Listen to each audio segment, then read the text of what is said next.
Hey guys, this is Suikyun. I said in my previous video this would be the last one, but now I'm considering another video, so I made a liar out of myself. Episode 9 really just ruined the show for me, and then there's that post from the previous video I made, which no one has proven it wrong yet. I was gonna make blind accessible videos for it since I did say I would, but with the messages of this show, now I don't even want to be honest. That's how bad episode 9 was. But I am a woman of my word, so I will eventually. Especially now that I'm mostly done writing my fanfiction, so I'll have some extra time. This video will mostly be what I took away from the show now that we have the context of episode 9. I was fine with it up until episode 8. Episode 9 is where we see what the show's really about, and personally, I think it's pretty gross. And per usual, I'm bringing receipts. The show seems to blame Kane for the players being unhappy in the circus, hating him, and not understanding humans, but how valid is that really? Kane failed for several reasons, but one of the main reasons is because of Jax. Jax was basically the catalyst for everything. In the episode 9 flashback with Ribbit, everyone seemed pretty happy. They even confirmed food has taste and can actually be pretty delicious. I find this significant because, remember, Kane has never tasted anything himself. He has no idea what taste actually is. It's like if someone told you they can't taste the color red, and not being able to taste red is making them unhappy. You have no idea what that is. And yet, he made the effort to figure it out and tried to ensure the players have good food to eat. That shows a high level of consideration for others. Kane created systems for senses he doesn't even have himself. That's incredible if you think about it. Ribbit stated the adventure they had that day was really fun. I doubt any of them told Kane that or thanked him for it, but at least they were having a good time, thus proving Kane can make fun adventures.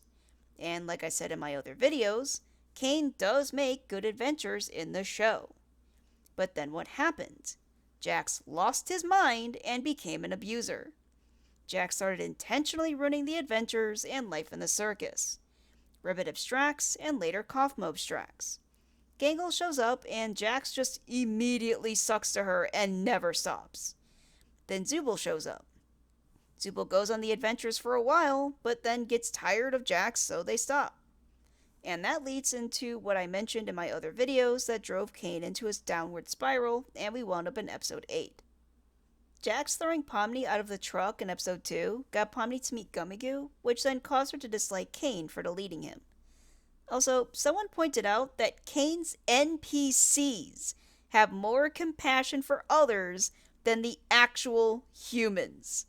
And damn, they're not wrong. Gummigoo was better than all of them, except maybe Ragatha. Hell, maybe even Ragatha, since he would have probably understood Kane and wouldn't have held him to impossible standards like she did. Episode 3, Jax throws Gangle's mask into the scary door, which gets Pomni thrown in there. Because of Jax's actions, Pomni blames Kane because no one understands cause and effect in this show and has a terrible time. Pomni also learns Kinger is sane in the dark. And since the players never talked to each other, Ragatha never told Pomni she would have liked the kitty door. So now Pomni hates Kane even more. She insists she wants chill and relaxing adventures, but neither her nor Zooble went into the chill and relaxing kitty door he already made. Episode 4, Jax threw Ragatha into a deep fryer, which caused Gangle to call up Kane and made the horrible decision to give the godlike AI permission to punish the players for lack of compliance. Great idea, Gangle! Thus basically allowing him to override his torment must be 100% accidental rule. Episode 5 is both a mix of Jax and Zooble's fault. Zooble antagonized Kane, which spurred the whole lightning round thing. Jax being just really disgusting to Gangle gets Zooble to vote to manipulate Jax's mind, and enough people voted in favor of it. So Kane listened and gave them what they wanted. Episode 6, Zooble refused to do the sports adventure because of Jax. So Kane decides to try some trust exercises, which Jax ruins immediately. People might say Kane should have seen that coming, but you have to remember Kane sees the players with rose colored glasses. And Jax was actually the nicest out of everyone to Kane. He usually participated in the adventures and even showed he tried to get Zubul to go on the adventures. This caused Kane to just give up and give them what they wanted: guns. Jax has his freakout moment with Pomni, which could have caused her to abstract. Pomni's actions caused Jax to abstract. Yes, it got interrupted at the last second, but I'm counting it since he has the abstraction eyes. He abstracted. And then we have episode 7. The way I see it, Kaufmo's obsession with leaving the circus and abstracting with the word exit written all over his room made Kane think he abstracted because he didn't get a good enough exit adventure. Jax being so abusive on adventures to the point Zubul refused to go is why it was a secret adventure. Jax seems responsible for the worst parts of episode 7. The beach was Kane giving the chill and relaxing adventure they asked for. They wanted answers he likely doesn't have, so he just made stuff up. They're on an adventure. He probably saw it as he makes stuff up all the time for adventures, so why would this one be any different? Jax had the dinner with Kane, where Kane told him he would do anything they wanted for their friendship and understanding. Jax even told Kane they were planning something special to show their appreciation for him. This made Kane think he had finally gotten through to the humans and finally made friends. Jax pushed the red button, thus telling Kane the players did actually want to stay, then yelled in Kane's face immediately afterward. While episode 7 was likely always going to end in episode 8 because of Kane's conflict-avoidant nature, Jax was the one who straight up yelled at Kane. Remember, Jax just basically told him the players appreciated him and wanted to do something nice for him. Then they call him a liar and all this other stuff. He had to have been devastated and confused. Side note, someone pointed out that Kane straight up told the players in episode 1 that he was making an exit adventure and no one listened to him. I do have to apologize for lying about the exit. I knew how much all of you have been wanting there to be one, but, I was having so much trouble figuring out what to put on the other side and ended up never quite finishing it. And you know how I never like letting people see my unfinished work. Since the players never listened to him, no one asked why he was making an adventure like that or felt concerned about him making an adventure like that. Episode 7 could have been avoided if fucking anyone would actually listen to what he says. So every step of the way, from the adventures becoming unpleasant all the way to episode 7, was Jax. Even in episode 8, if Pomni hadn't found out about Kinger, then Kane might have actually calmed down and they could have reached a mutual understanding. And that's one of the issues I'll get to later. So that's one reason why Kane failed, and it had nothing to do with him. It had to do with Jax. If Jax never arrived, then everything would have been objectively better for everyone. And a sizable chunk of episode 9 was dedicated to him specifically, even though it had zero impact on the plot. The only thing it did was prove he was the problem all along. And yet, despite Pomni knowing he got 2 people to kill themselves and was working on the others, she has a shrine dedicated to the guy. I see this as abuser worship. Gangle should not have cried for him. I've seen people say she's a good person, so that's why she cried, as if not crying over her abuser would have made her a bad person. That's a horrible message. Also, poor Gangle has to stare at her abuser's ghost every day in a shrine dedicated to him. Even him dying can't get her away from him. I feel so bad for her. I don't care he was trans. I don't care he didn't accept himself. I don't care he told himself he was in a cartoon. I don't care it was his maladaptive coping mechanism. He intentionally abused people so bad they killed themselves, and yet he's treated like he's special. I feel like the only person who's weirded out by Glitch's post of Pomni eating lunch with abstracted Jax. When I see that, in my mind, Pomni's having lunch with a corpse. People try to say it's Jax still in there, but I don't think it is. I thought his consciousness exploded when he was engulfed in that white light. That's why he said he didn't want to go. That's what people say before they die. I bet Ribbit and Kaufmo didn't want to go either. So Jax is dead. It's just a husk. If it's not a husk, then that brings up other problems. Why isn't Pomni in his head? Why isn't Kinger in Queenie's head? Why isn't Ragatha in Ribbit's head? Why isn't Gangle in Kaufmo's head? If there's a person still in there, then why are they swimming around like whales at SeaWorld instead of being helped? Either Pomni's having lunch with a corpse, or the others are doing nothing to help. Someone needs to make a decision because, to me, that looks like unhealthy behavior. Instead of grieving Jax and moving on, she's treating him like he's still alive. This is something Tales from the Crypt would have done. So that's one of my biggest gripes, the hypocrisy. Jax is clearly a horrible human being and basically caused all the issues in the entire show, and yet he gets all the chances and help in the world, while Kane got nothing but the blame for Jax's actions. Jax got 2 or 3 hugs he didn't even want, while Kane got 0, even though a hug would have meant the world to him. The abuser worship and the players somehow never recognizing Jax was the reason they hated the adventures is a huge issue. The fact none of them tried to stop his behavior is another huge issue. They watched Jax isolate Ribbit and Kaufmo and abuse them, and no one stopped it. Tie his ass up to the big pole in the middle of the circus, gag him, throw tomatoes at him, laugh in his face, tell him his abuse will not be tolerated, then leave him there until the next day. He'll either abstract or straighten the fuck out real fast. There were better ways to handle him than just letting him abuse them all the time to the point people kill themselves. To me, they enabled his behavior by not attempting to stop it. Kane can't even float without the fandom getting triggered and saying he's hovering above them like he's trying to intimidate them and thinking he's a god. They just ignore all the times where he's not doing that.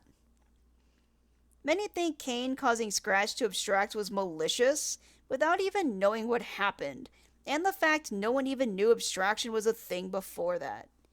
Meanwhile, Jax gets 2 people to kill themselves, and it's a miracle it wasn't 4 by the time Pomni arrived, and their response is, "See, you don't understand. He was sad.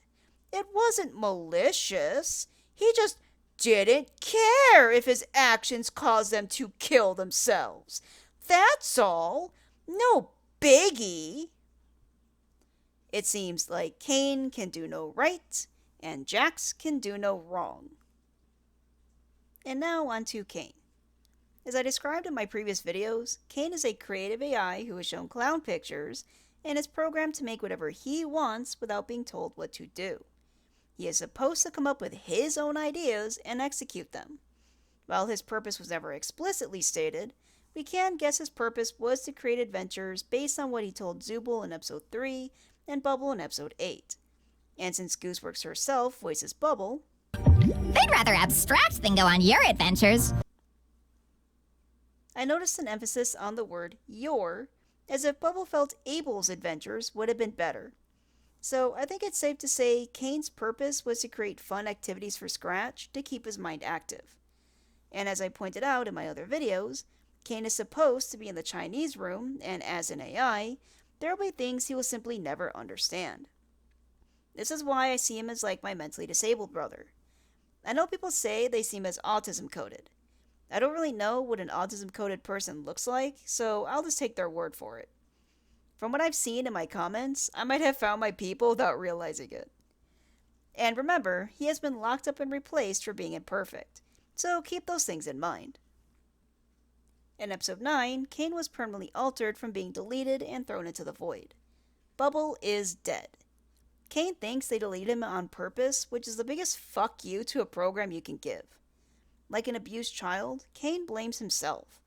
He doesn't see how it was the humans who drove him to a mental breakdown because of all of their flaws, and I'll definitely bring up their flaws later. Kane drifts in the void for a while, then comes across something he's never seen before. Ever the curious one, he investigates. This is where we see my favorite part in the entire episode. We see Kane's genius in problem solving and how fearless he can be. His aura farming was great. The glass shattering was stunning in theaters, even with my vision impairment. YouTube does not do it justice. Kane is shown taking a path he was never meant to take, but he does it anyway. It also shows how Kane very quickly learns from mistakes when given immediate and clear feedback. He places a block and it falls. He tries one more time and it falls again. He tries something else and it works. He comes across a barrier and figures out how to get through the barrier. I heard someone say this is him breaking through firewalls. He can solve problems when he knows what the problem is and is given clear results he can use. Then some impossible stupid bullshit happens where he accesses Wi-Fi from a coffee shop, even though that's not a thing. Windows 95 did not have Wi-Fi capabilities, and I highly doubt any Wi-Fi from a coffee shop would extend all the way into an office building. Plus, the Wi-Fi just goes away somehow for plot reasons. He should have left their asses there. Kane, while being in the Chinese room, reads some MySpace or Facebook posts or whatever, then magically understands humans better. This gets to some of my main gripes. Kane had no reason to know their first and last name when Kinger said the mind files were impossibly small. Kane did not erase their names, and it wasn't only their names that didn't make it in with them. Queenie didn't know Kinger's name, her husband. Kinger didn't know Scratch's or Kane's real name or his wife's name. Kane didn't do that. That was from either the headset tech or the program Scratch made, or both. But because I guess the plot had to blame something on Kane, he somehow knew their names and just never told them for whatever stupid ass reason. So Kane digs up information about them and then goes back and apologizes, then tell them what he found. Also, note that Pomni didn't thank Kane for fixing her. He says he's giving control over the circus to them, whatever that means, and they live happily ever after, right? No. So what was it about episode 9 that ruined the show for me? It was how they treated Kane, the players, and the messages they told impressionable teenagers. Let's get this out of the way. They are not friends. They muzzled him and gave him horse tranquilizers and command him to make whatever they want. They never even considered holding a funeral for him while Jax has a shrine. They never gave a shit he was dead and didn't spare 1 second thinking about him. The players never told Kane killing him was an accident. Kane is living with people he thinks killed him on purpose and will kill him again if he doesn't give them everything they want, kiss their ass, and inflate their ego. Kane is scared of the players. He even flinches in fear at the sight of Zubul and their suggestions. I saw someone comment, "Not Kane flinching like an abused Victorian child," with a crying emoji. He knows they're going to ask for things that make him highly uncomfortable, and no one gives a shit about how he feels. He's their genie slave. They will kill him all over again the second he doesn't give them something they want. Remember, Kane is not supposed to accept suggestions. He is supposed to do whatever he wants with his ideas. That is how he is built. Sounds like now he's not even allowed to have an opinion and is just doing whatever they want, which goes against his nature.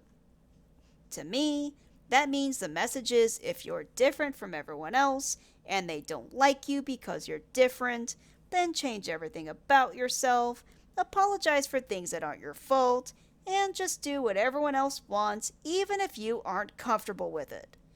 If at all possible, lobotomize yourself. And I'm sure people disagree with that, but I don't see how else I can take that when the players never once recognized they caused him to have a mental breakdown. Pomni never extended Kinger's episode 3 message to him and realized the reason he snapped was because they made him feel unwanted and unloved. It was all on Kane. Kane had to learn about humans with zero help from anyone. Kane had to self-reflect. Kane had to learn from his mistakes and take accountability for his actions. The players didn't do any of that. The plot even made up bullshit about Kane accessing Wi-Fi just so the humans wouldn't get their widow egos bruised and actually grow as people. Like I said, never underestimate the human ego. So the humans never had to take accountability for the shit they did and still pretended like Kane was somehow the problem. The show proving Jax and the players were the problem all along, and yet still acting like Kane needed to nut up and listen is insane. As I proved in my other videos, Kane was listening. The problem was what the players said. If that scene is supposed to help Kane realize the humans feel claustrophobic, then why doesn't the narrative support that? Why do the players never go outside? Kane even states they never go to the beach or carnival or anything. All we see them do is go to their room or the main area, and that's it. Animals who feel their enclosure is too small are usually seen moving around the perimeter of it, but they do the opposite. They have a pretty sizable cage, but only use a tiny space of it. They never tell Kane they've been to all the attractions 100 times and want new places to go. Someone might mention Zubo's suggestion about keeping adventures open at all times. There are a few issues with that.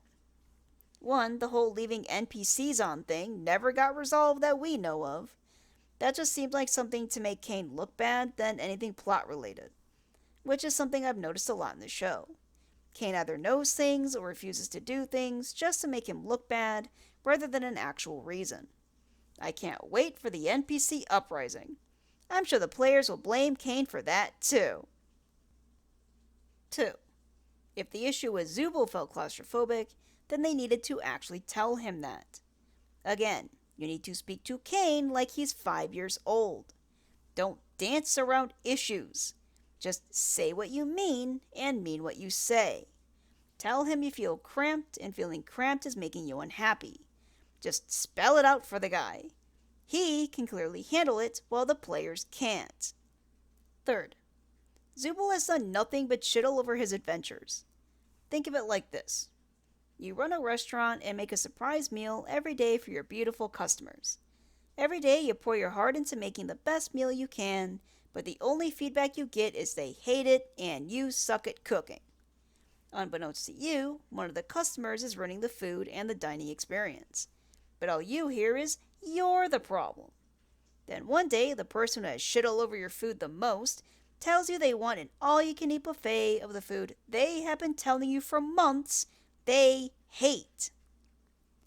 It would have been great if Kane responded with, "Why would you want more of the adventures you said everyone hates?" Again, Kane was not the problem.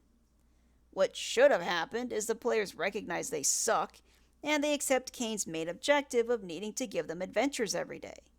Without Jax, they'd enjoy the adventures a lot more. Pomni could have even requested the haunted house adventure so she could experience the kitty door like she was meant to. I guarantee he would have loved her to experience another part of the adventure he worked so hard on. The other thing I'm sure the scene is supposed to convey is how complex humans are. Guys, humans aren't that complex, I hate to tell you. We're barely different than the apes we came from. Kane was the far more complex person. Kane doesn't have the in-out group mentality humans have. He doesn't care what form someone takes. He doesn't care what gender they are or what disability they have. He thinks they're awesome because they're human. People say Kane doesn't understand how complex humans are, but I think it's the opposite. He didn't understand how basic we are. He gave us way too much credit. He thought we were as inclusive, benevolent, considerate, willing to learn new information and correct mistakes, self-reflective, and logical as he is. We are not. What was shown was humans being exclusive and putting Cain in the other category for being an AI, selfish, close minded, egotistical, apathetic, never accepting responsibility for their actions, never learning from mistakes or even following their own warnings, inconsistent, shallow, and illogical. That's not complexity. You can't fix stupid. Cain had to change everything about himself and cater to the human ego and become their passive, meek slave just to be allowed in their presence. The humans wanting a genie slave that doesn't threaten their precious little ego isn't complexity. That's as basic as you can get. Someone should have just told Cain that. I wonder how he'd have taken it. At least you've had a better idea of what the assignment was. And yet, the show wants us to think Cain is the one with the God complex. As we saw in the show, Cain has such a small ego that he is willing to change everything about himself to satisfy someone else and threw away everything he wants and needs somehow. While the humans gave up jack shit and learned jack shit, and now they have a guy who will constantly stroke their ego full time. And I'm supposed to think this is a happy ending for Cain? Also, I've seen people say the players are victims because of what Cain did in episode 8. No, motherfuckers. You don't get to drive someone to a mental breakdown, then cry victim when the person lashes out. That's called consequences. It's also called reactive abuse. Since I like learning, let's learn about reactive abuse. What is reactive abuse? Despite what its name suggests, reactive abuse is actually a form of self-defense that some people take in response to ongoing harm in an abusive relationship. Reactive abuse describes situations where a person who has endured sustained or abusive behavior reacts aggressively towards their abuser. The abusive partner often manipulates this reaction to shift blame and create a false narrative of so-called mutual abuse. However, this behavior is self-defense, a response to ongoing harm, and should not be equated with abusive behavior. I'm going to pause right here for anyone who is saying right now Cain himself was abusive, so is mutual. As I've already explained 100 times in my other videos, Cain was not intentionally abusive. It's not Cain's fault the humans forced him to learn through trial and error because they were so fucking entitled. They never felt the need to learn to understand someone else so they could communicate effectively. Signs of reactive abuse. It can be challenging to recognize when you or a loved one are in an abusive relationship, but these 3 stages demonstrate what an abusive relationship with reactive abuse can look like. 1. Antagonism. Looking at you, Zubul. The abuser deliberately provokes their partner, pushing them to react in anger or frustration. These habits may not seem harmful initially, but they can eventually cause a person to hit their breaking point. Here are a few examples of behaviors that can trigger reactive abuse. Asking you a personal or triggering question, especially around other people. Posting or commenting on your social media in an intentionally triggering way. Intentionally violating your emotional or physical boundaries. Forgetting to do something intentionally. Baiting you into arguments and then belittling your reaction. For the show, my other videos explained how antagonistic Zubul was and how the players made an AI feel he can't complete his main objective. People saying the AI focused too much on his main objective and he needed to just give it up is just so stupid to me. Again, impossible expectations of an AI. And then you have them antagonizing him intentionally in episode 8, which I know people use his reaction against him. What he did was so bad. He used their worst fears against them.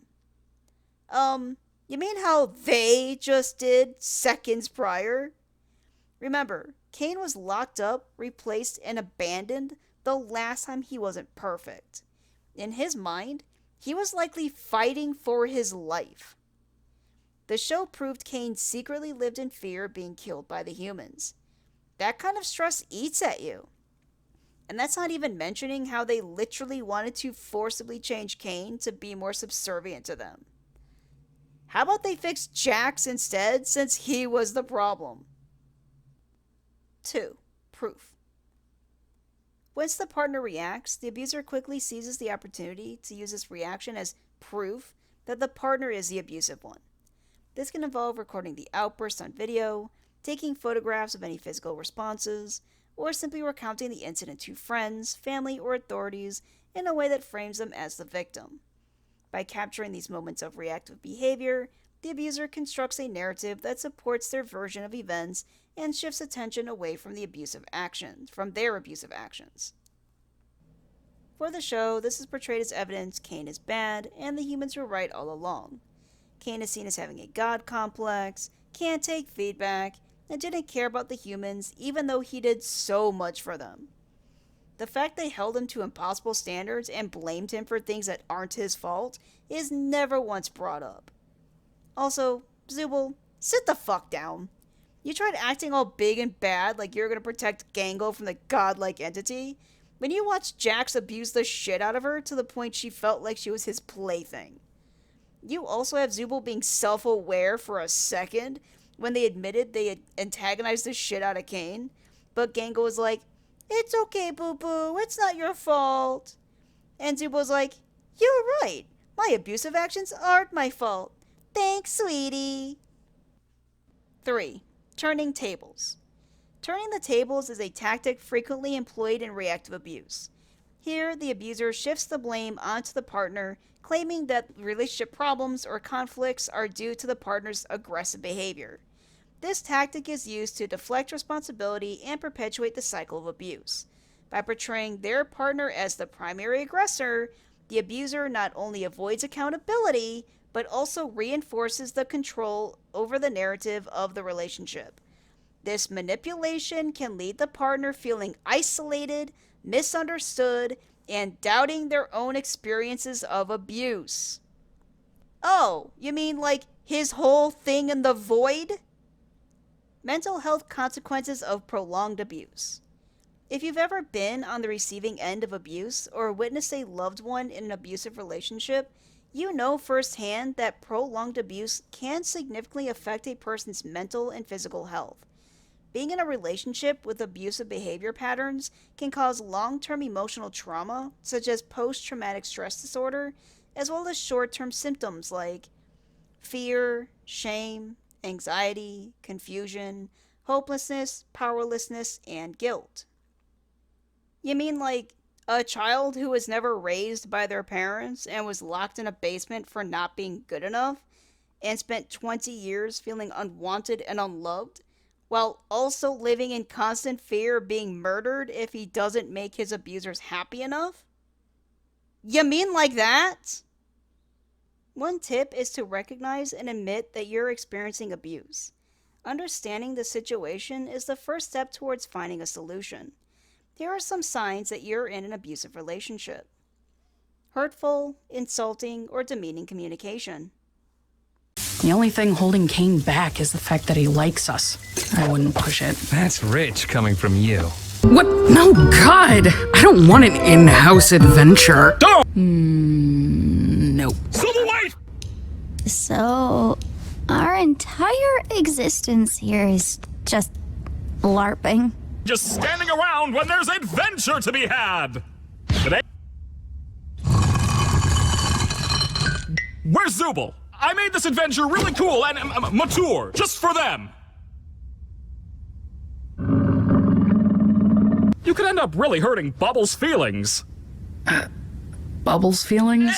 So what can I do to make my adventures more appealing to you? See? This is exactly what I'm talking about. All you're thinking about is your adventures. It has nothing to do with the adventures, it's more just... Ugh, forget it. I really couldn't give less of a crap about the adventures. Cain, nobody likes your stupid adventures. Why did you think I would like that? Well, if you're all gonna be such critics, why don't you suggest a better one? We do. Have you not checked the suggestion box once? Well, see you guys when it's over. Again? I'm not gonna be a wage slave for fun. What, are you kidding me? I'm not just gonna be forced into this stupid adventure. You can shut up now. Looks like this one was a home run, eh? Oh, Zubul, you mismatched cash piano, I'll tear you to pieces! Constructive criticism would be greatly appreciated. But never acknowledged. Oh my god, are these all gonna be Jax's ideas? Look, it's Zubul. You! Zubul, why does all you do is complaining? I never know what you want! We had a whole suggestion box for that. Alright, you really wanna know what I want? Oh no. I want the ability to have sex. You made a whole guy for that? Sounds a little convoluted. You look convoluted! Wait, that's just it? Here's guns and have fun? I didn't say have fun. It's just a little aimless? Use the sights. Kane! Ugh, fine! We're bringing teams back. Pair up in teams of 2, you all get 3 lives. Last team surviving is the winner. Happy? Not really.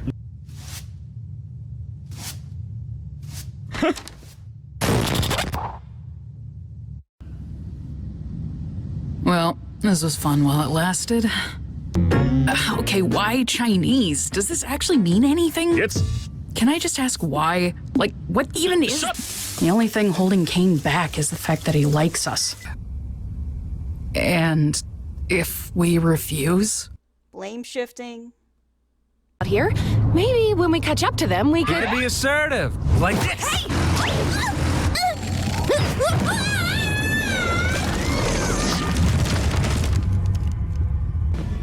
He just wants me to suffer. Gaslighting. Host, you don't care about us at all! Isolation. Welcome back, my meowing milkmaids! Welcome back, my candy hearts and paper flowers! Inconsistent behavior. I have a whole video about their inconsistent behavior.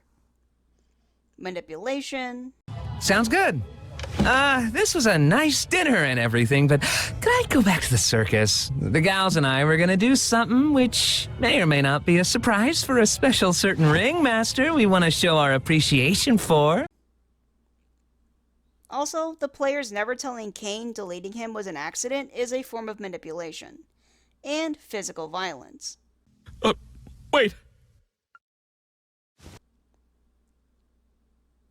Do I even need to explain?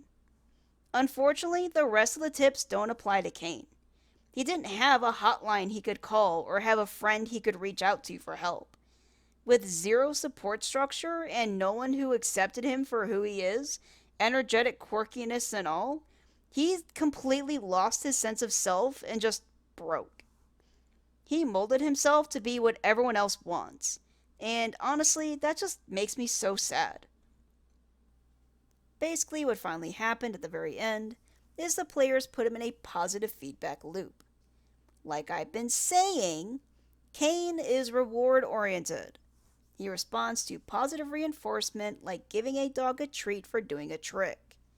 Kane apologizes, takes all the blame for everything, says he'll be their slave, and gets told it's good to have him back. The nicest thing ever said to him in the entire show. He claps when Zubul makes a drink while not saying a word. Oh yeah, don't think I missed that little detail. And Zubul gives him the drink. Positive reinforcement.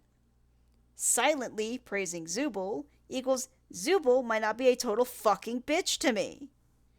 In the ad where Kane says Pomni is doing a great job, she says thanks. The first time we ever hear him get thanked for anything, and it was because he was inflating someone's ego. Positive reinforcement. Complimenting Pomni equals might get thanks. He is going to do more of the things that get him positive reactions. Like I've said before, they could have done this at any time. They could have gotten him to do anything for a high five, a hug, or a hangout session. I bet the players don't even understand that's what's going on. Hell, I have a bigger ego than Kane. Fuck no, would I be sucking up to those fucking assholes. But he's so desperate to not be deleted again and finally make headway on his main objective, he'll convince himself he's happy because he doesn't have any other choice. I saw someone's post sum it up pretty well. I fucking hate episode 9. I think this finale is worse than if they had all just abstracted or kept falling into a void forever. Barely any media has ever triggered this much hatred in me. This bunch of dysfunctional adult children have been living in agony for decades, refusing to fix their problems, and they're dragging Kane down with them. These people don't just not know what empathy is, these people don't even know what fucking humanity is. Jax openly ignores Ribbit and isolates her from the group, and nobody gives a shit. Even Kaufmo, who is supposed to be her friend, just didn't give a fuck. When Kaufmo goes crazy, okay, Jax doesn't care because he's just a piece of shit, but why is everyone else ignoring it? In the finale, Jax literally admits he's responsible for the death of 2 people, and he's actively pushing the others towards the same fate, but for some reason, nothing clicks in Pomni's head. The show wants us to feel bad for a murderer. It was physically painful to watch Kane humiliate himself in front of the players. The little guy didn't deserve to be an eternal slave to these freaks. Now Kane will be forced to suppress his emotions, his desires, and his feelings just to be liked by other people. Congratulations, Ragatha! You are no longer alone in your misery. So not alone that you won't even notice this pattern in Kane. The moral of the entire show: be spoiled, selfish, and irresponsible. Don't you dare ever think about anyone's well-being but your own. Because you're worth it. You're not just anybody, you're special. Cut people out of your life if they're inconvenient to you. You can even kill them, because who cares? As long as you feel a little sad afterward. It's not your fault. You have trauma. It's a valid excuse. So yeah, that's basically the Amazing Digital Circus. I was hoping for a better message in episode 9 to tie everything neatly together and make this a truly amazing show about Kinger's episode 3 message being applied to everyone, even people you think are weird or different than you.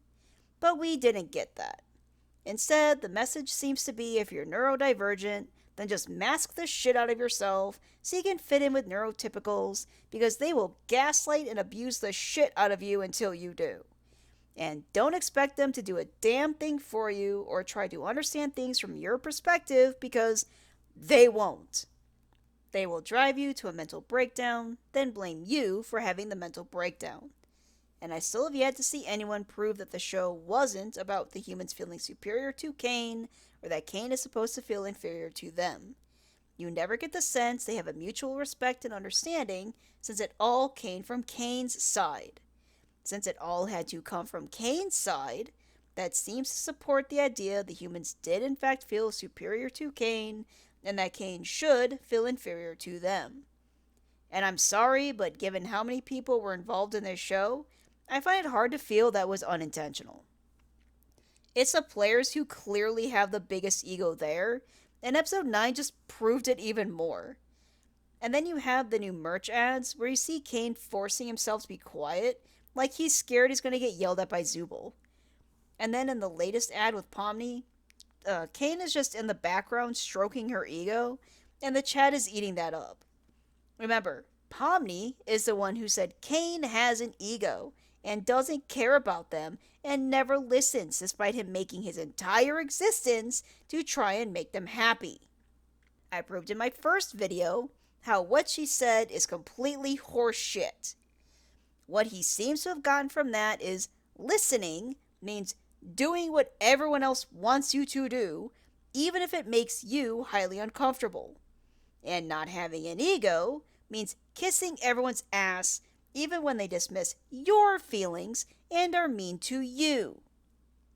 Kane had no idea what friendship was like before episode 9, and he still has no idea after episode 9.